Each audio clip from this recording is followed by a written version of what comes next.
Indian economy में आप सभी जो होती है, एक बेसिक फंडा ये है कि हम सभी के पास कुछ ना कुछ पैसे हैं, ठीक है। अगर मैं आपसे ये कहूं कि चलिए ये बताइए पैसा आता कहां से, कहां से आता है पैसा? आपके पास जो पैसा आया, या इस देश में पैसा आया, या लोगों के पास जो पैसा है वो आता कहां से? कुछ काम करने से। अच्छा, कुछ काम किया मतलब किसी ने पेमेंट किया।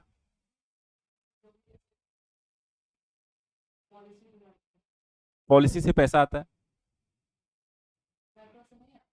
मेट्रो से पैसा नहीं आएगा। मेट्रो में भर के ले आओगे पैसा? मेट्रो तो लोग ट्रैवल करने के लिए।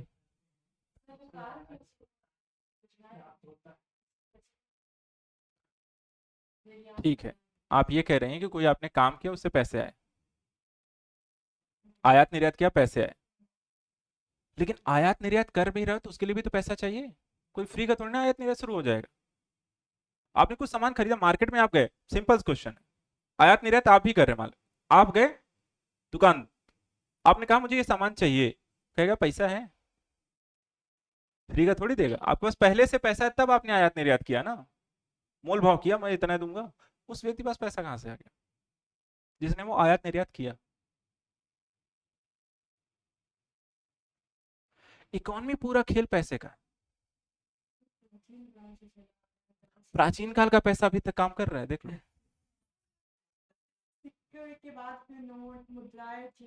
उन्होंने जमीन में गाड़ के चले गए, हमें नया बनाना पड़ रहा है। आज खोद रहे हैं तो एक मटका मिल रहा है, लोग लेके भागे जा रहे हैं, वो सरकार पीछे दौड़े, भैया वापस कर दो यार, आजकल चलता नहीं है, कोई काम का नहीं है, वापस कर दो। ठीक है, चलो पैसा आप बताओ। अच्छा, चलो आरबीआई के बारे में तो जानते हो आप लोग, पैसा बाद में हम डिस्कस कर लेंगे, यहाँ पे बांट बांट लिया जाएगा फिर।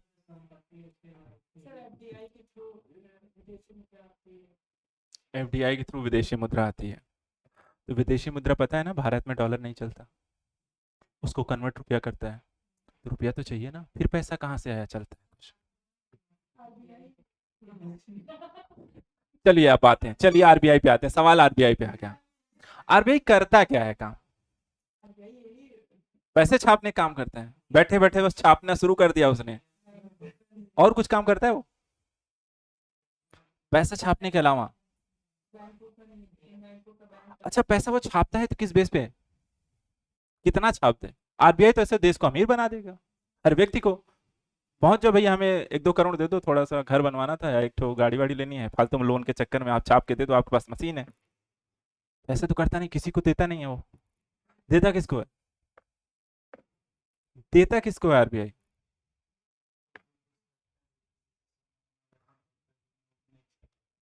उतना ही छापा जाता है, गिरवी रख के आओ उसके पास भी। अच्छा, वो भी फ्री का नहीं छापता है, उसके लिए भी कुछ रूल्स रेगुलेशंस है ना। अच्छा, सिंपल से एक काम ये भी है कि दिन भर पैसा नहीं छापता है वो, कहता इतना ही काम नहीं है मेरे पास भाई, बैंकों को भी देखना है, वहां लूट खसोट चल रही है, सरकार कभी कोई पैसा मांग लेती है तो उसका भी बैंक बैलेंस देखना पड़ता है कि नहीं है, मैं कहाँ से दे दूं लाके तुमको भी।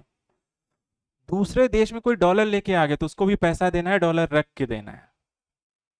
महंगाई बढ़ रही तो उसमें भी उसको सर घुसाना है, भाई महंगाई ज्यादा हो रही है, थोड़ा सा रुक जाओ।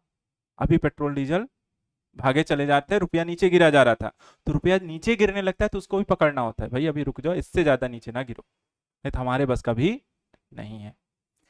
चलो आरबीआई का काम थोड़ा और समझेंगे, इसके बारे में और डिटेल से जानकारी करेंगे। एक सवाल और है, अभी आप सब लोग परेशान थे, पेट्रोल का दाम बढ़ रहा था, 80 था, 100 हुआ, 150 तक भाग गया, ये कैसे होता है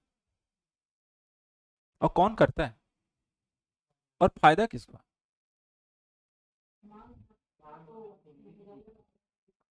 सिर्फ मांग बढ़ने से पेट्रोल डीजल बढ़ जाता है? ऐसे तो इंडिया में बहुत पेट्रोल डीजल की मांग है, हमेशा है, हर आदमी खरीद रहा है, हर दूसरे दिन 4 गाड़ी आ जा रही हैं, तब तो नहीं बढ़ता है। बाहर से मंगाना पड़ता है, तो सिर्फ भारत की नहीं, जहां से मंगाना पड़ रहा है उन्हें देशों के साथ भी कोई दिक्कत हो गई तो भी पेट्रोल डीजल महंगा हो जाना है। एक तो बात सही है, लेकिन एक चीज और आप देखते हैं, कई सारे देशों में पेट्रोल डीजल जो आयात भी करते हैं लेकिन भारत से सस्ता बेचते हैं, वो का है, तो भारत महंगा का है बेचता है फिर? सवाल ये भी है उसमें, इसका जवाब क्या है? सर वहाँ पर्याप्त मात्रा में मिलता है और इम्पोर्ट ड्यूटी वगैरह नहीं लगती है यहाँ। बेटा मेरा सवाल ये है कि कई सारे देश जो कि आयात ही करते हैं, मैं उन देशों की बात नहीं कर रहा हूँ जिनके पास है, मैं उन देशों की बात कर रहा हूँ जो भारत जैसे ही यहाँ पर आयात पर निर्भर है, लेकिन फिर भी वो भारत से सस्ता पेट्रोल यहाँ पे अपने लोगों को प्रोवाइड कराते हैं। The reason why? ये हो सकता है जनसंख्या बहुत ज़्यादा है, तो डिमांड ज़्यादा है, हमको ज़्यादा करना पड़ता है। चलो ठीक, एक रीजन ये देते हैं कि जनसंख्या ज्यादा, डिमांड ज्यादा, तो यहाँ पर आपको ज्यादा महंगा बेचा जा रहा है। लेकिन बेचने का काम किसका है? पेट्रोल पर टैक्स लगता है, पता है कौन लगाता है? गवर्नमेंट लगाती है। उस पे कभी कभी सरकार के द्वारा क्या किया जाता है? छूट दी जाती है, पेट्रोल सस्ता हो जाता है। दूसरा, आपको यह भी पता है भारत सरकार क्रूड ऑयल मंगाती है, पेट्रोल डीजल खुद वो रिफाइन करके बना लेती है, हम पेट्रोल डीजल में गाड़ियों में डाल के चलाते हैं। समझ में आई बात? और भारत क्रूड ऑयल को आयात करता है लेकिन पेट्रोल डीजल निर्यात करता है। पता ही आपको? अभी एक बड़ी बहुत बड़ी रिफाइनरी भारत के किस सेक्टर में अभी बनी है? किस क्षेत्र में बनी है, किस राज्य में बनी है? भारत की सबसे बड़ी, एशिया की सबसे बड़ी। पचपदरा नाम सुना है? आग भी लग गई थी अप्रैल में, राजस्थान में है पचपदरा रिफाइनरी। 9 MMPT यहां पर वो पर ईयर जो होती है तेल को, क्रूड ऑयल को रिफाइन करती है, जो कि अपने आप में बहुत बड़ी क्षमता है। उसके बारे में बात करेंगे, चलिए पेट्रोल डीजल के बारे में एक चीज यहां पर चलिए लास्ट में बता दीजिए। सरकार हर साल बजट क्यों बनाती है? एक साल में चुन के आती है, 5 साल राज करती है, लेकिन वो बजट हर साल बनाने आ जाती है, क्यों? गवर्नमेंट एक बार चुन ली गई ना, वो तो 5 साल रहती है, हर साल तो हम उसे चुनते नहीं है, लेकिन सेम गवर्नमेंट हर साल बजट बनाती है, वो क्यों? खर्चे और उसको खर्चे नियंत्रित करने के लिए हर साल बजट बनाया जाता है। मतलब क्या परिवर्तन आ रहे हैं, क्योंकि इन्हीं के प्रति का काम है, देवी का अच्छा, दिन प्रतिदिन का काम है तो फिर दिन प्रतिदिन बनाती रहे। जैसे उसको एक पंचवर्षीय योजना पहले बनाई जाती थी, वो तो 5 साल के लिए बनाई जाती थी, लेकिन बजट हर साल बनाया जाता है। रीजन? क्योंकि आपका जो बजट होता है ना, वो सिर्फ आपकी इकोनॉमी पर डिपेंड नहीं करती, वो बजट आपको वर्ल्ड लेवल पे क्या चेंजेस आए, उसके कारण आपकी इकोनॉमी में क्या इफेक्ट आ रहा है, परिवर्तन हो रही है, उन चीजों को भी समझ के बजट में आपको चेंजेस लाने होते हैं। तो मेरी ये जो 4 सवाल है ना, अगर आपको ये इनकी अच्छी समझ है, क्योंकि अलग अलग चीजों को जोड़ने का काम है ये, अगर इतना अगर आपको पता है ना, आपको इकोनॉमी आती है, मुझसे पढ़ने की जरूरत आपको नहीं है, लेकिन नहीं आती है तो इसीलिए हम इसे जीरो से शुरू कर रहे हैं, ताकि आपको नहीं भी आती हो ना, तो ये क्लासेस खत्म होने के बाद इकोनॉमी की एक बहुत अच्छी समझ आपके पास होनी चाहिए। चाहे आरबीआई का काम हो, चाहे पैसा आता कहां से है, चाहे आपको पेट्रोल डीजल के दामों में बढ़ने का रीजन, और चाहे यहाँ पे हर साल बजट बनाए जाने की प्रक्रियाएं, ये सब बहुत ही आसान भाषा में आपको समझाना है, वो समझाना है जो आपकी परीक्षा में पूछा जाने वाला है। ठीक है, शुरुआत करते हैं बहुत ही बेसिक चीजों से आज की अपनी क्लास को, और इसमें हम बहुत उन चीजों के बारे में डिस्कस करने आए जो आगे चल करके इसके बारे में थोड़ा और डिटेल से पढ़ने वाले हैं। तो एक मैं आपको क्रम बताऊंगा इकोनॉमी का, जो पूरी इकोनॉमी एक दूसरे से यहां पर रिलेट करेगी, पूरा का पूरा। ठीक है, मेंस अभी आपका देना नहीं है, जब होगा तो उसके बारे में हम एक फाउंडेशन क्लासेस आपकी जो होती हैं उसके माध्यम से आपको डिटेल में पढ़ाया जाता है। ठीक है, तो इकोनॉमी एक बार हम डिटेल से जब पढ़ेंगे, एक चीज और, इन क्लासेस में कोई नोट्स नहीं होंगे, इन क्लासेस को हम सिर्फ और सिर्फ, हाँ आप ये कर सकते हैं, जैसे कोई कॉन्सेप्ट क्लियर चल रही है, कोई एग्जांपल मैं दे रहा हूं, आपको समझ में आ गया, अपने शब्दों में आप उसे कोट कर सकते हैं, कि उसे रिकॉल करने के लिए आप उसे कैसे याद करेंगे। ठीक है, क्योंकि हर व्यक्ति का एग्जाम्पल मैं उसको जोड़ता चलूंगा, ताकि आपको एग्जाम्पल याद रहे कॉन्सेप्ट के। अब चलिए बात करते हैं इकोनॉमी को एकदम जीरो से, एक बेसिक फंडा यहाँ पे पूरी इकोनॉमी का ये है, और उसमें बेसिक फंडे में आता है बेसिक कॉन्सेप्ट। बेसिक कॉन्सेप्ट में आपके लिए यहाँ पे 4 वर्ड लिख रहा हूं, ठीक है, इस पूरी इकोनॉमी का खेल है ये 4 वर्ड।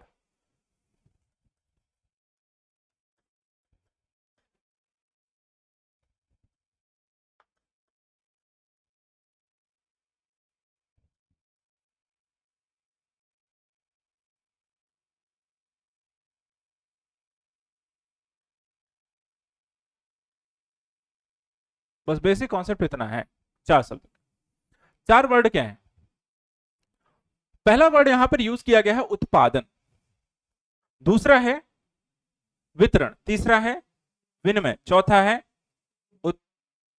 अब यहां पे इसके नीचे में एक एग्जांपल चलिए लिखता हूं, इसको अब सरलीकृत कर दें। एक तो हो गया ये इकोनॉमी का कॉन्सेप्ट, अब इसको मैं सरल करके भी समझा सकता हूं और इस सिर्फ इतना ही बता के भी समझा सकता हूं। चलिए एग्जांपल इसका लिखते हैं। हमने उत्पादन की जगह लिख दिया कृषि या फिर आपको किसान। किसान उत्पादन करता है, किस चीज का उत्पादन करता है? फसलों का, अन्न का, अनाज का, दलहन का, तिलहन का, जितनी भी सारी आपको कच्चा माल है यहां पर एग्रीकल्चर सेक्टर से रिलेटेड, वो कौन उत्पादित कर रहा है? किसान कर रहा है। ठीक है, अब किसान ने कुछ यहां पे उत्पादित किया तो वो गया किसी मिल में, मिल, कंपनी, कारखाना, मैन्युफैक्चर यूनिट में गया। मैन्युफैक्चर यूनिट में इस रॉ मटेरियल का जो उसके द्वारा उत्पादन किया गया वहां पर उसको बनाया गया, एक प्रोडक्ट बनाया गया, और प्रोडक्ट बनाने के बाद इस कंपनी के द्वारा उसको वितरण कर दिया गया। वितरण किसको किया गया? एक बड़े कंट्रीब्यूटर या डिस्ट्रीब्यूटर जो होता है वो आपको छोटे छोटे यहां पर उपभोक्ताओं जैसे दुकानदारों को सेल कर देता है। तो यहां पर जो मिल है उसने कर दिया दुकानों को, छोटी छोटी यहां पर छोटे छोटे शहरों में पहुंच गया, दुकानों में सामान आ गया, तो यहां पे आपका विनिमय का काम हुआ। तो यहां पर वितरण का काम मिल के पास गया, उत्पादन काम किसान के पास गया, विनिमय का काम दुकानदार के पास गया, और फाइनली पहुंच जाते हैं हम और आप, क्या हो गए? उपभोक्ता, जो उस सामान को जाता है, खरीदता है और उसका पेमेंट करता है। ठीक है, तो यहां पर ये चक्कर चलता है पूरी की पूरी सिस्टम का, यानी कि कच्चा माल एक मिल में जाता है जहां पर मिल के द्वारा उसको बनाया जाता है, बाय प्रोडक्ट एक तैयार होता है, उसके बाद वो अलग अलग यहां पर लोगों के साथ समझौते करके उसको वहां तक पहुंचाने का काम करता है। उसके बाद ये लोकल मार्केट में पहुंचता है एक दुकान के पास, दुकान वहां पर यहां पर सभी उपभोक्ताओं की जिसकी जैसी डिमांड है वहां पर पहुंच के उसको सेल कर देता है। और ये साइकिल वापस से क्या हुई? ये जो यहां पर हमने क्या किया? खरीदा, और यहां से क्या हुआ? उत्पादन, और इन्होंने क्या किया? बेचा, और इन्होंने इसका काम किया वितरण करने। अब टैक्स इसी पे लगता है, लगता है? क्या किसान कोई टैक्स पे करता है? नहीं करता। टैक्स कहां लगता है? टैक्स लगता है यहां पर जब भी यहां पर कंपनी के पास गया। एक बात यहां पे ध्यान रखिएगा, एक है रॉ मटेरियल, उससे बना बाई प्रोडक्ट। रॉ हमेशा क्या होता है? सस्ता। क्यों सस्ता होता है? टैक्सेशन लागू नहीं। लेकिन किसान को यहां पर चीजें जो मिलती हैं वो सब्सिडी पर भी मिलती, पता है? सब्सिडी पे क्या मिलता है? खाद, बीज, बिजली, पानी, सब उनको क्या है? सब्सिडी मिल रहा है, या बहुत ही कम चार्ज पे उनको मिलता है। सब्सिडी का मतलब क्या हुआ कि अगर 100 रुपए की चीज है कि भारत सरकार ने आपको कह दिया कि हम आपको 85 रुपए आप पे करिए, 50 हम पे कर देंगे, यानी कि 100 रुपए की चीज जब आप 50 रुपए में खरीद रहे हैं तो वो आपको सब्सिडी पर मिल रही है। क्लियर है? सब्सिडी पे इनको मिल रहा है, और सब्सिडी पे मिलने के कारण जब यहां पर चीजें ऑलरेडी जो है कम दाम पे मिलकर तैयार हुई तो वो सस्ती होती है। ठीक है, अब सस्ती चीज वापस से यहां पे मिलने बड़े स्तर पे खरीद ली, और उसके बाद उसने क्या लगाया? मशीनरी लगाई, लोगों को लगाया, बिजली खर्च किया, पैकेजिंग की, और उसके बाद एक प्रोडक्ट तैयार किया, फिर सरकार को उसने टैक्स भी दिया। उसके कारण क्या हुआ? उसका जो बाई प्रोडक्ट निकल के आता है वो हो जाता है महंगा। ठीक है, उस महंगे प्रोडक्ट पे एक लाइन लिखी होती है एमआरपी के पास, इंक्लूसिव ऑफ ऑल टैक्सेस लिखा होता है, पढ़ते हैं? टैक्सेस का मतलब क्या हुआ कि यहां पर जो मिल के द्वारा जितनी भी उसको सरकार को पेमेंट करनी पड़ी है टैक्स के रूप में, वो सब मिलाकर के उसका हाईएस्ट प्राइस लिखा होगा। यानी मान लेते हैं अगर 100 रुपए उसका हाईएस्ट प्राइस लिखे, ये सबसे अधिक मूल्य पर, यानी इससे ज्यादा पे आप बेच नहीं सकते। अच्छा, क्या प्रोडक्ट जो होता है मिल वाला ही 100 रुपए का बेचता है दुकानदार को? नहीं, ये भी उसको क्या करते हैं कि आपको मान लेते हैं ये 70 रुपए में बेचते हैं। अब आपको इसमें जितना प्रॉफिट यहां पर कमाना है दुकानदार ये 100 तक बेच सकता है उसे। कितने तक? 100 तक बेच सकता है, यानी कि वो 30 रुपए का मुनाफा मैक्सिमम कमा सकता है। या फिर वो आपको कम पे भी बेच सकता है कि भैया चलिए 5% डिस्काउंट पे दे रहा हूं, मैं 10% डिस्काउंट पे दे रहा हूं, आप खुश हो जाते हैं, होते हैं कि नहीं? आप कमाते भी हैं कि भैया 5 कुछ तो डिस्काउंट दो, तो डिस्काउंट वो अपने प्रॉफिट पे नहीं दे रहा होता, वो यहां पर उसको निकल रहा है कि इतना मुझे मिल जाए, उसके बाद जो बच रहा है एक्स्ट्रा इनकम वो जितनी जनरेट करता है उस पर देता है। यानी कि अगर वो चाहता है कि मैं 10% को निर्धारित करके मुझे हर प्रोडक्ट पे 10% का मुनाफा लेना है, तो क्या करेगा? वो 80 रुपए से नीचे कभी सामान को नहीं बेचेगा, क्योंकि उसने 10% निर्धारित कर रखा है। वो नीचे कहां तक आएगा? 80 तक आ सकता है, 80 से नीचे नहीं जाएगा। तो यहां पर वो बोली स्टार्ट कर सकता है कि 100। आपने कहा कुछ डिस्काउंट दे दो, तो कहते चलो 95 दे दो। आपने कहा अरे नहीं 90 ले लो। मोलभाव तो करता है या ऐसे ही तो होता है? एक उसने बताया तो एक आप बताते हो। वो जितना बताएगा उससे कम ही पे ही आपको खरीदना है, पेमेंट तो उतने कर नहीं देते हैं। 95 बोला था, आप 90 जरूर जाओगे। और तब भी वो कहीं ना कहीं, और कभी कभी क्या होता है कि दुकानदार जो होता है, और भी हो सकता है कि परचेसिंग पावर किसी को और स्ट्रांग हो, तो 90 ना बोल करके सीधा 85 बोल दे, इससे ज्यादा पर नहीं लूंगा। लेकिन उसके बाद वो अब 80 से कभी नीचे नहीं जाए, क्योंकि वो 10% का मुनाफा लेकर के चलता है। अच्छा, एक सवाल होता है कि क्या कभी सर किसी भी परिस्थिति में 100 से ज्यादा खरीद पे बेचा जा सकता है? एक वर्ड सुना है काला बाजारी? काला बाजारी सुना है? काला बाजारी क्या होती है? कि जो मैक्सिमम मूल्य प्राइस है उससे ज्यादा पर क्या है कि मार्केट में उसे बेचा जा रहा है, उसको कहते हैं ब्लैक मार्केटिंग, काला बाजारी। और बहुत लोग खरीदते हैं। पानी की बोतलें हो गए, अभी गैस सिलेंडर के दाम बढ़े थे, लोग गैस सिलेंडर खरीद रहे थे। पेट्रोल डीजल लोग भरा भरा के ले जा रहे थे। वो कब होता है? जब कोई चीज बहुत ज्यादा स्टोर कर ली जाएगी और मार्केट में उसकी कमी हो गई। अब मार्केट में जब कमी हो गई तो लोग क्या करते हैं कि मैं आपको दिला तो दूंगा, पैसे लगेंगे क्या भाई, कोई बात नहीं तुम ले जाओ, बस बस सामान ले आओ, तुम 1500 2000 ले लो भाई। किसी ने कह दिया मैं 2500 दूंगा, मेरे यहां पहुंचा के जाओ। उससे रेट क्या होता वो नहीं तय कर रहा है, रेट मार्केट तय कर रही है, उपभोक्ता तय कर रहा है, आप लोग तय कर रहे हैं। कल को आपने इन्होंने 2000 बोला, आपने 25 बोल दिया, उन्होंने भाई साहब ने बोल दिया 3000 ले जाओ, रेट अगले दिन 3000 पहुंच गया, भाई 3000 मिल रहे हैं मुझे। तो ये सिस्टम जो है ना, रन ऐसे होता है। अब इसमें कई सारी चीजें क्या होती हैं, अलग अलग लेवल पे ऐड होती रहती हैं, और इससे पूरी मार्केट आपको एक इंजन की तरह चलती रहती है। कई सारी चीजें इसमें आएंगी, उसको हम समझेंगे क्लासेस में, ठीक है। फिलहाल एक बेसिक कॉन्सेप्ट तौर पे ये इकोनॉमी ऐसे स्टार्ट होती है, रन होता। उसके बाद आता है इसी में दूसरा जो कॉन्सेप्ट लेकर चलते हैं, एक आती है जीडीपी। जीडीपी सब जानते हैं, है ना? क्या होती है जीडीपी? देश है भारत, इसको भी लेके चलते हैं, सिंपल से कॉन्सेप्ट लेके चलते हैं। पहले एक लेते हैं, एक देश, एक वर्ष, वस्तुएं प्लस सेवाएं, कुल योग, यही जीडीपी है, ठीक है। अब एग्जांपल इसमें ले लें, एक देश को लिख लिया भारत, एक वर्ष लिख लिया 2026 2027, ठीक है। उसके बाद हमने कहा कि वस्तुएं सेवाओं में लिख लिया, एक तरफ हमने आपको वस्तु के तौर पे मान लेते हैं एक बुक रख ली, दूसरी तरफ हमने मोबाइल का रिचार्ज लिख लिया। वस्तुएं का मतलब हुआ जिसे आप छू सकते हैं, ये वस्तु है, ठीक है, वस्तु है। लेकिन यहां पे मोबाइल वाईफाई क्या है? सेवा है। आप उसे छू नहीं सकते, लेकिन उसके सेवा का, उसका फायदा उठा सकते, उसको उपयोग कर सकते हैं, ठीक है। तो बुक हो गया, इसी तरह आप वाईफाई इसमें लिख सकते हैं। अब इन दोनों का जितना आपने खर्च किया होगा, जितना आपने खरीदा होगा, बुक की कीमत हमने लिख ली, मान लेते हैं यहां पे 400, वाईफाई या रिचार्ज कीमत 300, ये आया आपका 700। तो ये हो गई आपकी जीडीपी। क्लियर है? बस ये है जीडीपी। आप कुछ नहीं करना, बस इतना याद रखना है। कभी भी जीडीपी पूछे यार, आपके ऑप्शन में आ जाए निम्नलिखित में ये बताइए जीडीपी का मतलब क्या है, नीचे 4 ऑप्शन क्लियर है, बस आपको 4 चीजें ढूंढनी है। कहां लिखा है?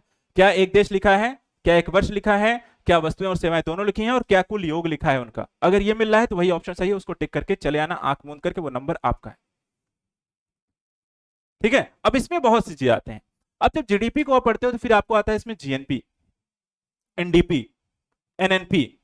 इनमें अंतर क्या होता है, इसका मतलब क्या होता है, इसमें कौन कौन सी चीजें जुड़ती हैं, ये हम डिटेल्स क्लासेस में, बेसिक कॉन्सेप्ट में आपको और डिटेल से इन सारे पहलुओं को समझेंगे। फिर आता है आपका राष्ट्रीय आय आता है, नेशनल इनकम आती है, प्रति व्यक्ति आय आती है, पर कैपिटा इनकम जिसको आपको बोला जाता है, उसकी गणना कैसे की जाती है, उनका बेसिक रूल्स क्या होता है, उनके फंडे क्या होता है, उनका इफेक्ट क्या होता है, ठीक है, वो सारी चीजें आएंगी।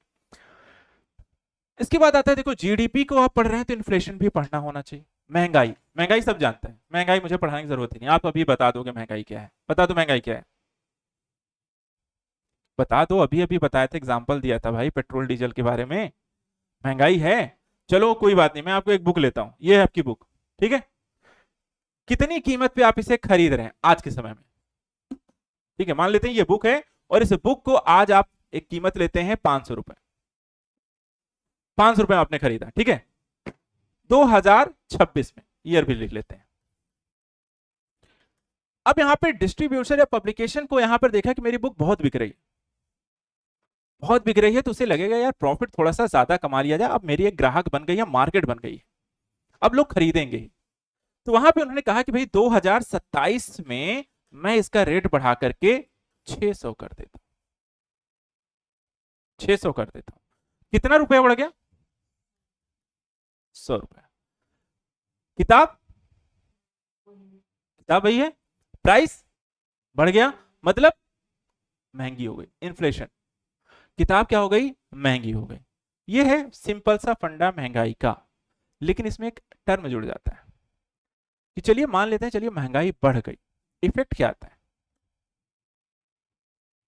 आप पर क्या इफेक्ट आता है, क्योंकि किताब आपने खरीदी है, कल को आपने 500 में खरीदी थी, नेक्स्ट ईयर आपने 600 में खरीदी, अंतर क्या आया, इसको इससे समझते हैं। मान लेते हैं आपकी परचेसिंग पावर 1000 रुपए, 1000 रुपए पर मंथ की, पर मंथ की 1000 है, और एक बार आपने 500 में बुक खरीद ली, लेकिन 500 आपके पास बचे हैं, उस 500 में हो सकता है आपने तो नोटबुक भी खरीद ली, कुछ पेन्स भी खरीद ली, कुछ यहां पर आपने बैग वैग खराब हो गया तो उसको आपने चेंज कर लिया, 100 रुपए, 200 रुपए, 500 रुपए, 50 रुपए आने जाने के भी खर्च करके वो आपने 4 से 5 चीजें और खरीद ली। लेकिन जैसे यहाँ पे परचेसिंग पावर आप में इन्फ्लेशन बढ़ गया, 600 हो गया, परचेसिंग पावर में अगर आपने कल 4 सामान खरीदा था, तो 100 रुपए यहां एक्स्ट्रा जाने के कारण वो घट करके 3 हो जाएगी, तो आपकी परचेसिंग पावर क्या होती है, इन्फ्लेशन बढ़ने से कम हो जाती है। अच्छा, परचेसिंग पावर कम हो जाती है तो एक चीज और इफेक्ट आता है, क्या,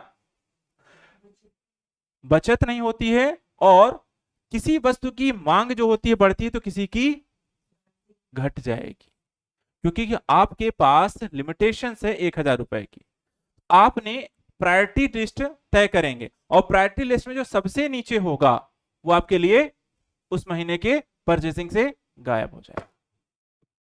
तो उससे क्या होगा, कोई एक चीज मार्केट्स में अचानक से डिमांड कम होने लगेगी, यानी इंडस्ट्रियलाइजेशन के दौर में कोई ना कोई प्रोडक्ट जो होगा वो मंदी के दौर में, या फिर वहां पे छटनी और यहाँ पे रोजगार जाने की प्रक्रियाएं शुरू हो जाएंगी।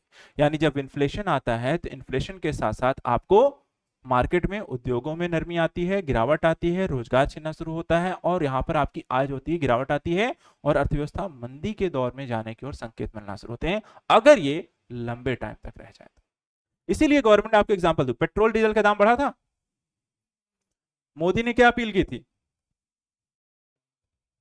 घर में रहो, ज्यादा टहलना नहीं है, काम हो तभी बाहर जाइए। रीजन क्या था कि ज्यादा पेट्रोल डीजल के यूज से देश की अर्थव्यवस्था जो होती है, ज्यादा यहाँ पे आयात करना पड़ेगा, हमें यहाँ पे अपना ज्यादा जो रिजर्व है फॉरेक्स रिजर्व खर्च करना पड़ेगा, और एक बार हमें ऐसी स्थिति भी आ सकती है कि वित्तीय आपातकाल हमें लगाना पड़ जाए अगर स्थिति ज्यादा लंबे समय तक हुई। तो ये चीजें हैं, इन्फ्लेशन का एक सिस्टम है कि आपको वस्तुओं का दाम, परचेसिंग पावर का घटना, और उससे देश की अर्थव्यवस्था में गिरावट की स्थिति का दौर आना, और सबसे पहला इफेक्ट आता है आम जनता के ऊपर। इन्फ्लेशन के बाद यहां पर आता है बैंकिंग। अगर बैंकिंग व्यवस्था क्या है, बैंक में दो चीजें आती हैं, ठीक है, अब इसी में आपको आता है एक बैंक, दूसरा है इसी में हम देते हैं आरबीआई, दोनों को समझते हैं। बैंक का सबसे पहले यूजेस क्या है, या प्रयोग क्या है, या इसका रोल क्या है। बैंक जो होता है, आप पैसे जमा करते हो तो अब बैंक जाते हो, अपना सेविंग अकाउंट खोला, उसमें आपने पैसे डाल दिए, पड़ा हुआ है, जब जरूरत पड़ी तो आपने खर्च किया। तो पहला काम क्या होता है बैंक में, आपने यहां पर जो बैंक है आपका काम करता है कि भाई जमा करने काम, सेविंग्स का काम। दूसरा जो काम होता है कि अगर आपको कल को फ्यूचर में जरूरत पड़ गई किसी यहाँ पे प्रोजेक्ट को शुरू करने को लेकर के, घर बनाने को लेकर के, फ्लैट खरीदने को लेकर के, गाड़ी लेने को लेकर के, आईफोन खरीदने को लेकर के, तो ऋण ले आइए बैंक से, कोलेट्रल जमा करिए, ऋण ले लीजिए। तीसरा काम क्या होता है, आप आज डिजिटल पेमेंट करते हैं, लेकिन डिजिटल पेमेंट के लिए भी क्या चाहिए आपको? बैंक अकाउंट, यानी कि भुगतान का काम। भुगतान का काम भी कौन कर रहा है? बैंक के माध्यम से ही हो रहा है। बैंकिंग प्रणाली हमारे यहां पर पूरी इकोनॉमी को संचालित करने का सबसे यहां पर मजबूत तरीका है, और पैसे का जो फ्लो है वो भी बैंकिंग सिस्टम से ही चलता है। आया भी आरबीआई के थ्रू, संचालित बैंक के थ्रू हुआ, लेन देन की प्रक्रिया इन माध्यम से हुई, और ये पूरा सर्कुलेशन मनी का मार्केट में आपको चलता रहता है। इसी में अगर हम देखें तो पूरी की प्रक्रिया को संचालित करने की जो जिम्मेदारी जिस व्यक्ति के पास है, जिस संस्था के पास है, वो है आरबीआई। आरबीआई जो होता है नोट को छापने का भी काम करता है, बैंकों का बैंक भी है, सरकार का भी बैंक है, इसके अलावा देश की मॉनेटरी पॉलिसी को संचालित करता है, और साथ ही साथ इन्फ्लेशन की सिचुएशन को भी कंट्रोल करने की जिम्मेदारी उनके पास होती है। तो पूरी अर्थव्यवस्था की जो ऋण होती है, जो संचालन करने का तरीका, जो तो मार्केट को मैनेज करता है, वह है आपका आरबीआई।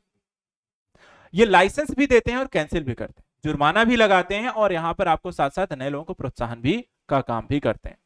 अंतरराष्ट्रीय बैंकिंग संस्थाओं के साथ यहाँ पे संयोजन भी काम करते हैं, और एक से दूसरे देशों में लेन देन की प्रक्रिया को संचालित करने का भी काम कराते हैं। यानी सारी कुछ प्रक्रियाओं का जो केंद्र है वो होता है आपका आरबीआई। इसके बारे में थोड़ी सी और समस्या होगी, इनकी मॉनेटरी पॉलिसी को जब हम पढ़ेंगे तो और इसके बारे में जानेंगे आरबीआई का रोल। कहते हैं जब सारा प्रक्रिया यहां पर चल रही है तो फिर मनी मार्केट क्या है? कोई पैसों का बाजार है जहां पैसों का ढेर लगा रहता होगा। मनी मार्केट एक ऐसी प्रक्रिया है जब हम कहते हैं कि 364 365 दिन, या एक और सिंपल वर्ड अगर हम इसे लिख लें, 1 वर्ष। आपसे पूछा जाए मनी मार्केट क्या है, तो बस एक लाइन बोलिए।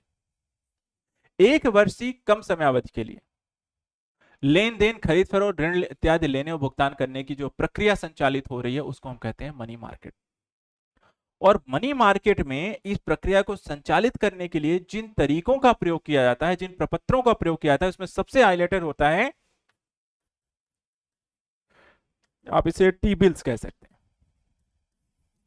जिसको फुल फॉर्म कहते हैं ट्रेजरी बिल। ट्रेजरी बिल होता किसका है? गवर्नमेंट का। कल को मैंने मान लेते हैं मैं गवर्नमेंट बन गया, यूपी सरकार या केंद्र सरकार का, ठीक है, मुझे ऋण चाहिए मार्केट से।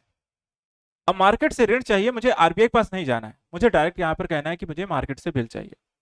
ये मैं बाय थ्रू आरबीआई से भी करवा सकता हूं, या मैं यहां पर आपको देखा है तो ओपन मार्केट सोर्स के माध्यम से जा सकता हूं। लेकिन मैंने कहा कि मुझे मेरे नाम पे आरबीआई, मैंने कहा ट्रेजरी बिल निकालो, कितने दिन का? अब ट्रेजरी बिल जो होता है उसको ध्यान रखिएगा, वो अलग अलग समयावधि के होते हैं, वे 1 वर्ष के भी होते हैं, 90 डेज के भी होते हैं, 180 डेज के भी होते हैं। सरकार को ये चाहिए कि, लेकिन हाँ 365 दिन से ज्यादा के नहीं। मान लीजिए सर उससे सरकार को 1 साल से ज्यादा समय अवधि के लिए ऋण चाहिए होगा, तब 2 साल, 5 साल, 10 साल, कई बड़े प्रोजेक्ट होते हैं जहां पैसा आपको चाहिए, तो जब उसे हम जब 1 साल से ज्यादा की समयावधि हो जाती है तब उसे हम कहते हैं जीसेक, गवर्नमेंट सिक्योरिटीज, जो कि लंबी समयावधि के लिए 1 साल से ज्यादा की समयावधि के लिए यूज की जाती है। वापस आते हैं treasury bill pay. Treasury bill में आपको सरकार क्या कहती है, एक प्रपत्र यहां पे है, गवर्नमेंट के यहां पर भारत सरकार का आपका लोगो लगा होगा, मुहर होगी, और वहां पर उन्होंने एक वादा किया होगा कि मैं आपको 90 दिनों के लिए इस प्रपत्र में जितनी अंकित राशि है, अगर आप इसे आज खरीदते हैं तो मैं वापस इसे यहां पर 90 दिनों के बाद आपसे ले लूंगा, और जितना भी भुगतान है वो आपको दे दूंगा। अगर उसमें उन्होंने कुछ और भी ऐड कर रखा है, 2 तरीके के टर्म होते हैं। पहला, अगर 100 रुपए अंकित मूल्य है तो कहते हैं कि आप मुझसे 90 रुपए में खरीद लीजिए, मैं आपसे 100 रुपए में वापस खरीदता हूं। तो फायदा खरीदने वाले को, 100 लिखा है 100 में खरीदेगा, आप वापस उसे 100 में दोगे तो उसको क्या फायदा 3 महीने बाद? कुछ नहीं। तो ऋण देने वाले को फायदा चाहिए ना, बैंक भी आपको ऋण देती है तो क्या करती है, ब्याज लगाती है। तो ठीक सरकार भी ऐसा नहीं, सरकार कोई फ्री में पैसा है, सरकार को भी लोग क्या कहते हैं, कुछ सरकार की तरफ से मिले। तो 90 रुपए में यहाँ पे अंकित मूल्य 100 है, आप मुझसे 90 रुपए में ले लीजिए, जब 3 महीने बाद मुझे वापस से चाहिए होगा तो मैं आपको 100 के 100 रुपए वापस करूंगा, ठीक है। तो ये चीज होती है, और ये आपको छोटी समयावधि के लिए होता है, और ये सारा काम होता है जो जहां ये सारी प्रक्रिया पूरी होती हैं उसी को हम कहते हैं मनी मार्केट। इसमें और भी सारी चीजें, इसमें कमर्शियल बिल्स भी आते हैं, कमर्शियल पेपर्स भी आते हैं, कंपनी पेपर्स आते हैं, कई सारी प्रक्रियाएं इसमें सरकार भी लेती है, और प्राइवेट सेक्टर में अगर कोई कंपनी भी अगर ऋण लेना चाहती है उसके लिए। बस हाँ, प्रपत्र जो होते हैं वो अलग अलग नाम के होते हैं। सरकार ने जारी किया तो उसे कुछ और कहते हैं, प्राइवेट कंपनी ने जारी किया उसे कुछ और, उसमें कंफ्यूजन होता है, उसमें क्वेश्चन भी आते हैं। तो जब हम डिटेल्स पढ़ेंगे सारी चीजों के कॉन्सेप्ट ऐसे ही क्लियर करते चलेंगे, चारों के अंतर में आपको आराम से समझा दूंगा। फिर आता है, फिर यहाँ पे अभी मैंने आपसे पूछा था सरकार हर साल बजट क्यों बनाती, तो सवाल का जवाब यह है, बजट जो होता है एक सरकार के द्वारा आय और व्यय का लेखा जोखा होता है। ठीक है, किसका किसका होता है, आय और व्यय। है तो बहुत सिंपल, सिर्फ दो शब्दों का है, लेकिन मैटर क्या है, इस आय में सरकार के आय के स्रोत क्या है और उसे बढ़ाना कैसे है, इसके लिए भी उसमें आपको प्रावधान किए जाते हैं। दूसरा, सरकार को व्यय कहां करना है, किन सेक्टर में करना है, भविष्य की दृष्टिकोण से कौन से सेक्टर आके चल करके यहाँ पे ज्यादा रिटर्न और यहाँ पे ज्यादा जो होते हैं मौके क्रिएट करेंगे देश की अर्थव्यवस्था को ग्रो करने के लिए, उस लिहाज से उसको व्यय करने का एक प्लान भी होता है। दूसरी चीज, बजट हमेशा सरकार कैसा बनाती है, घाटे का बजट। घाटे का बजट क्या है, मेरी आय 100 रुपए है लेकिन मैं खर्च 120 रुपए करूंगा तो मुझे घाटा कितना हुआ, 20 रुपए का। घाटा हमेशा सरकार का रहता है। जब घाटा रहता है तो यहां पे बजट बनाती क्यों है घाटे का, अच्छा जो घाटा हुआ वो लाता कहां से पैसा, मान लिया आपने ऋण लिया, आपके पास अचली ऋण है, आपकी इनकम 10,000 रुपए और आपके महीने का खर्च 12,000 रुपए, ठीक है, आप उधार लेके आओगे कितना, 2,000 रुपए। किससे कहोगे, अपने दोस्त भाई यार परिवार लोगों से क्या कहोगे, 2,000 दे दो, अगले महीने की सैलरी आएगी मैं वापस कर दूंगा। बस मैटर ये है कि अगली बार अगले महीने की सैलरी कहीं और खर्च ना हो जाए, उससे पहले वो व्यक्ति आगे आपसे पैसा ले ले तो ठीक, नहीं तो क्या कहोगे, अगले महीने। आप भी कहोगे चलो ठीक है अगले महीना दे देना, ठीक, अगले महीना वो अगले साल बन जाता है, पैसा नहीं आता। अच्छा ब्याज जोड़ा हो तो चलो ठीक भी, दोस्त यार ऐसे ही दे दिया है, फंसा हुआ है, तो क्या करते हैं, गवर्नमेंट जो जारी करती है, गवर्नमेंट को यहाँ पर यार दोस्ती के नाम पे कोई पैसा ट्रंप आके मोदी को नहीं दे जाते, चलो कोई बात नहीं ले लो मुझे वापस कर देना। सरकार सरकार के बीच यहाँ पे कोई भी प्रक्रिया होगी वो एक प्रपत्र और ऑफिशियल स्टेटमेंट के माध्यम से होगी, और इसीलिए जब यहाँ पे सरकार बजट बनाती है, जो ऋण यहाँ पर लेती है आरबीआई से लेती है जो उसका खुद का बैंक है, या फिर यहाँ पर आपको ऐसे ट्रेजरी बिल जारी करती है वहां से ऋण उठाती है और उसका बाद में वो पेमेंट करती है, जो 3 महीने बाद, 6 महीने बाद, साल भर बाद, 2 साल बाद, 5 साल बाद। अच्छा ऋण सरकार को भी क्या होता है, कोई रियायती ऋण पे देता है, कहता है 5%, 4%, 3%, कोई महंगा भी देता है 8%, 10%, 12%, अब वो सरकार के ऊपर है किससे ले रही है। ठीक है, तो ये चीजें हैं जो कि आपको मनी मार्केट की प्रक्रिया में, बजट जो होता है सरकार इसलिए हर साल बनाती है क्योंकि एक देश की अर्थव्यवस्था कई सारे अन्य देशों से इंटरलिंक करती है, जिसके कारण आपको कई सारी चीजों पे बाई इफेक्ट आपको पड़ता है, जिसके अकॉर्डिंग आपको लगातार चेंजेस करने पड़ते हैं, वो भी त्वरित गति से।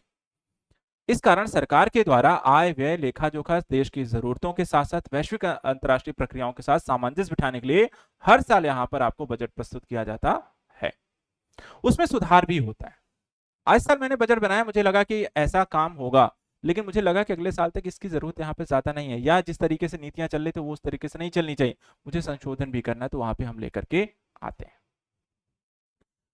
टैक्सेशन की प्रक्रिया क्या है, टैक्स, एक देश के अंतर्गत दो तरीके का टैक्स होता है, एक प्रत्यक्ष और एक अप्रत्यक्ष। आपकी सैलरी जो है उस पर जो टैक्स लगता है वो कैसा है, प्रत्यक्ष है या अप्रत्यक्ष है, डायरेक्ट है, क्योंकि डायरेक्ट करने का सीन क्या है, जब सरकार को आप डायरेक्ट पेमेंट करते हैं वो उसको कहलाता है आपको डायरेक्ट टैक्स। कोई कंपनी है डायरेक्ट सरकार को पे कर रही है तो वो हो गया उसका कॉर्पोरेट टैक्स। एक व्यक्ति अगर अपनी सैलरी पे डायरेक्ट सरकार को पेमेंट करे तो उसका हो गया इनकम टैक्स। लेकिन वही चीज अगर मान लेते हैं आप ही पैसा पेमेंट कर रहे हैं लेकिन आपके थ्रू नहीं बल्कि किसी और के थ्रू सरकार को जा रहा, एग्जाम्पल आप रेस्टोरेंट गए खाना खाने, आप मूवी गए थिएटर यहां पर देखने मूवी देखने गए, टिकट खरीदी और रेस्टोरेंट में खाना खाया, आपने बिल पेमेंट किया, वहां पे टिकट आपने खरीदी, वहां पर जब आप लास्ट वहां पे देखोगे तो आपको जीएसटी जुड़ा रहता है। जीएसटी इनडायरेक्ट टैक्स है। क्यों इनडायरेक्ट है, क्योंकि यहां पे दो लोग होते हैं, पेमेंट करने वाला कोई और होता है और पे करने वाला सरकार को कोई और होता है, मतलब बाहर किसी और पे होता है और एक्चुअल पेमेंट किसी और के द्वारा की जाती है। जब भार भी किसी व्यक्ति पर हो और पेमेंट भी वही कर रहा हो तब वो डायरेक्ट टैक्स है।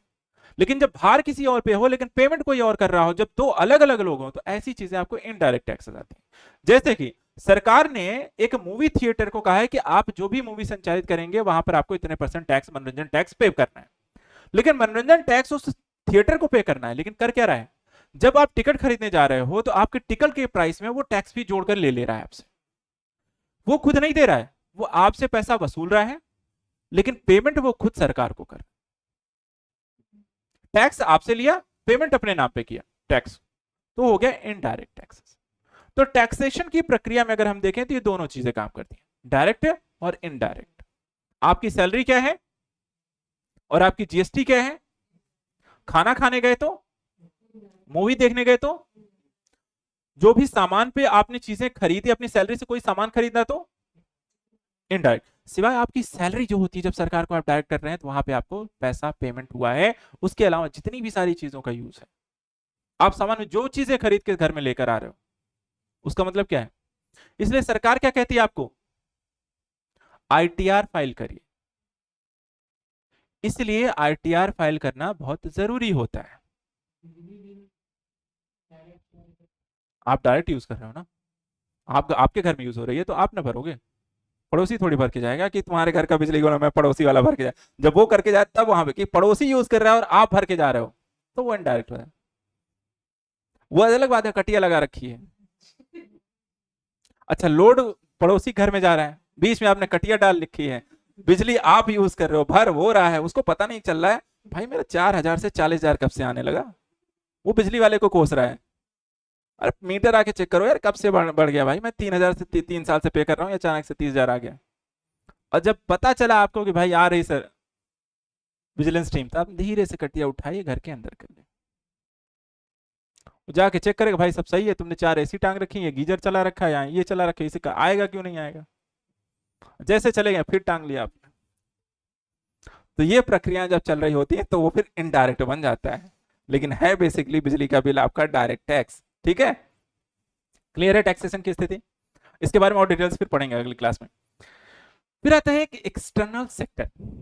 एक्सटर्नल सेक्टर में क्या है, अभी आप लोगों ने कहा ना सर हम इंपोर्ट करते हैं, एक्सपोर्ट करते हैं, तो ये इंपोर्ट और एक्सपोर्ट का जो काम होता है वो आता है आपका एक्सटर्नल सेक्टर के अंदर। इसी में कॉन्सेप्ट आता है बैलेंस ऑफ पेमेंट। जैसे भारत ने अमेरिका से कुछ खरीदा, यूरोपीय संघ से कुछ खरीदा, लैटिन अमेरिका से कुछ खरीदा, साउथ अफ्रीका से कुछ खरीदा, जापान कोरिया से भी कुछ खरीदा, उसी तरीके से इन सारे देशों ने भी भारत से कुछ ना कुछ खरीदा। तो लास्ट में क्या होता है, साल में एक बार आपको बैलेंस ऑफ पेमेंट, यानी कि आय और कितना हमने सेल किया, कितना हमने खरीदा है, उसका एक डेटा तैयार किया जाता है। डेटा तैयार होने में यहाँ पे दो चीजें देखी जाती है, दो तरीके के खाते होते हैं। एक होता है जिसको हम कहते हैं पूंजी खाता, एक होता है जिसको कहता है चालू खाता। चालू खाता में अगर करंट अकाउंट डेफिसिट लगातार आपको बढ़ता रहता है, रीजन क्या है, जब आप किसी देश के द्वारा आयात से ज्यादा निर्यात किया जाएगा तो उसका करंट अकाउंट डेफिसिट अधिशेष में रहता है। लेकिन जब आपका आयात ज्यादा हो और आपका निर्यात कम होगा तो फिर आपका करंट अकाउंट डेफिसिट होगा, घाटे में रहेंगे।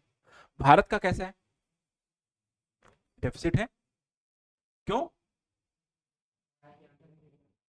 एक चीज और कमी है, भारत ऐसा करने में क्यों सक्षम नहीं हो पाया, क्योंकि भारत ज्यादातर, अभी मैंने आपको यहां पे पढ़ाया था बेसिक कॉन्सेप्ट में क्या है, इसके कारण भारत कैसा है, रॉ मॉल उत्पादक क्या कंट्री है, कच्चा माल उत्पादक, प्राथमिक उत्पादक है। हम प्राथमिक उत्पादक बनाते हैं, फिर दूसरे देशों को बेच देते हैं, फिर दूसरे देश उसी से क्या करते हैं, बाई प्रोडक्ट तैयार करते हैं और वापस वो फिर हमें बेचने आ जाते हैं और हम खुशी खुशी खरीद लेते हैं। उसमें लिखा होता है मेड इन इटली, जारा लिख दिया किसी ने कुछ लिख दिया, किसी ने रिबॉक लिख दिया, प्यूमा लिख दिया, प्रोडक्ट हमारे यहाँ का लेगा, कच्चा माल हमारा है, तो उन्हें बस डिजाइन करके अपना लोगो छाप दिया और लो भाई 5,000 10,000 25,000 30,000 और हम खुशी खुशी खरीद रहे हैं। और कहा क्या जाता है, ब्रांडेड पहन रहे हैं भाई, सही है भाई, ब्रांडेड पहन रहे, उसी को लोकल मार्केट में आदमी जाके खरीद ले रहा है, उसका भी चल रहा है। लेकिन क्योंकि वो मेड इन इंडिया है, किसी कंपनी ने बड़ी नहीं बनाया है, इसलिए उसका प्राइस भी ज्यादा नहीं है, कच्चा माल भारत का है, उसने भी यूज किया हुआ, लेकिन उसका माल क्योंकि भारतीय है प्रोडक्ट, मेड इन इंडिया है। दूसरी चीज, आयात निर्यात कारण टैक्स लग गया तो महंगा और हो गया। भारत में ही बना, भारत के ही लोगों सेल किया तो टैक्स नहीं लगा, कम लगा जो लगा, तो उस कारण वो प्रोडक्ट और सस्ता है। ये सब कुछ आता है इसी में, एक्सटर्नल सेक्टर के अंतर्गत। अभी विवाद चल रहा था ना, टैरिफ टैरिफ टैरिफ। भारत में अभी एक बिल पारित किया है अमेरिका ने, 100% टैरिफ का। अमेरिका में पारित हुआ है। क्यों लगाया जा रहा है 100% टैरिफ? क्योंकि भारत रशिया से क्रूड ऑयल खरीदता है। ऐसे देश जो कि रशिया से क्रूड ऑयल खरीद रहे हैं, उन देशों पर 100% टैरिफ यहां पर अमेरिकी सरकार के द्वारा लगाई जा रही है। अब समझो, देश अमेरिका खरीद रहा, भारत खरीद रहा रशिया से, एक खरीदने और बेचने वालों से अमेरिका का कोई मतलब नहीं, फिर भी टैक्स टैरिफ कौन लगा रहा है? अमेरिका। तो ये कैसे पॉसिबल है? क्योंकि सर हमारे जो जरूरियात है अमेरिका को हो जाता है। अच्छा, टैरिफ लगता किस पे? अमेरिका ने 100% टैरिफ लगाया, इसलिए लगा कि भारत रशिया से क्रूड ऑयल खरीद रहा है। अब बताइए, वो जो 100% टैरिफ है अमेरिका लगाता कहाँ है?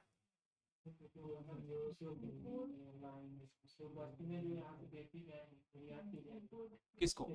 मतलब अमेरिका में जो हाँ, वो जो 100% वो टैरिफ लगा रहे हैं ना, वो भारत पर तब लागू होगा जब भारत का कोई प्रोडक्ट अमेरिका में जाएगा सेल करने के लिए, तो उन्हीं उत्पादों पे लगेगा वो 100% टैरिफ। ऐसा नहीं कि भारत यूरोपीय संघ को, रशिया को, जापान को, अफ्रीका को, लैटिन अमेरिका कंट्री कोई प्रोडक्ट पहुंच रहा है तो उस पर भी वो 100% टैरिफ लागू, सिर्फ एक देश पर वो लागू होता है। तो क्या इतना बड़ा इफेक्ट होता है कि आपकी अर्थव्यवस्था के लिए नुकसानदेह हो? हाँ, तब जब वो अर्थव्यवस्था आपके लिए सबसे बड़ी व्यापारिक पार्टनरशिप है, तब आपको फर्क पड़ता है। जब आपको हजारों लाखों करोड़ का यहाँ पर व्यापार हो, तब फर्क पड़ता है, क्योंकि इससे बहुत बड़ा जो होता है डेफिसिट जो होता है आपको क्रिएट होगा आपके मार्केट्स के लिए, आपके उद्योगों के लिए, आपको अमेरिका की मार्केट में compete करने के लिए। जो 100 रुपए की चीज थी उस पर अगर आप 100% आपने टैरिफ मार दिया तो आपको हजारों रुपए की कीमत की वो प्रोडक्ट अचानक से मार्केट की सबसे महंगी कीमत बन जाएगी। और कई सारे जो दूसरे देशों की कंपनियां होंगी, उनके दृष्टिकोण से अगर हम देखें तो वो आपका कंपटीशन से बाहर, मतलब मार्केट से बाहर। इकोनॉमी का एक सिंपल सा रूल है, इकोनॉमी में अगर आपको कंपीट करना है तो आपको मार्केट में बने रहना आना चाहिए, नहीं है तो फिर कोई मतलब नहीं है। तो सारा कुछ खेल अगर हम देखें तो यहाँ पर इस इकोनॉमी के अंतर्गत यही सब कुछ है। ठीक है, लास्ट में आपको आता है करंट अफेयर्स, यानी ये सब कुछ जितना आप पढ़ने वाले हैं वो करंट में चर्चा का विषय भी रहेगा। तो आपको इतना कॉन्सेप्ट क्लियरेंस के बाद कोई भी इसमें से चीज चर्चा का विषय बन रही है करंट में, तो उस करंट के टॉपिक को भी पढ़ते चलना है, ताकि आपको सारी की सारी इकोनॉमी का कॉन्सेप्ट और करंट साथ में लेकर के स्टडी। इतना कर लीजिए, आपका इकोनॉमी सारा कुछ क्लियर हो जाए। अब इसको क्लियर करने के लिए अगली क्लासेस से एक एक टॉपिक लेंगे, उनके सभी पहलुओं के बारे में विद एग्जांपल आसान भाषा में आपको समझाते हुए चलेंगे। बस आप मेरे साथ जुड़े रहिए, की पॉइंट्स अपने बनाते रहिए, लिखते रहिए, और चीजों को कोई सवाल हो तो आराम से पूछते हुए चलिए। और आपका ये होमवर्क रहेगा जो आप सभी के पास यहाँ पे होना चाहिए। इस होमवर्क को सभी लोग घर पे जाके करते रहे। हमने एक चैप्टर पढ़ा, 2 चैप्टर, जितना भी हो जाएगा एक दिन में, वो आपको रखना है कि इसकी बुक से उसको होमवर्क वहां पे करके आना है। ठीक है, ठीक। तो आज के फिर इतना ही रखते हैं, बाकी किसी कोई क्वेश्चन नहीं है, क्लियर है? मिलते हैं फिर नेक्स्ट में।